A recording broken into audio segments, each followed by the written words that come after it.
செங்கல்பட்டு மாவட்டம் மதுராந்தகம் காவல் நிலையத்தில் வாலிபரின் கழுத்தை அறுத்த இளைஞரால் அங்கு பரபரப்பான சூழல் ஏற்பட்டிருக்கிறது. முழு விவரங்களோடு இணைகிறார் நமது செய்தியாளர் செந்தில். வணக்கம் செந்தில், இத்தொடர்பான விவரங்கள்.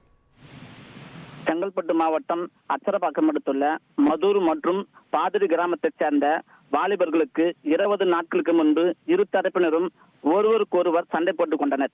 இதனால் அச்சரப்பாக்கம் போலீசார் வழக்கு பதிவு செய்து இரு தரப்பினரையும் சுமார் 10 பேர் மீது வழக்கு பதிவு செய்து நீதிமன்றத்தில் ஆஜர்படுத்தி சிறையில் அடைத்தனர்.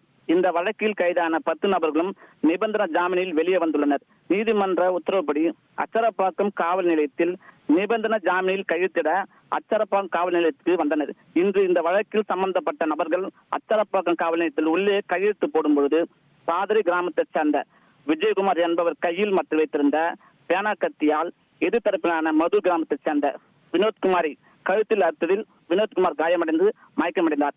கழுத்தில் காயமடைந்த வினோத்குமாரை காவல்துறையினர் அரசு மருத்துவமனைக்கு சிகிச்சைக்கு அழைத்து சென்றனர். கத்தியால் கிழித்த விஜயகுமாரை போலீசார் பிடித்து விசாரணை செய்து வருகின்றனர்.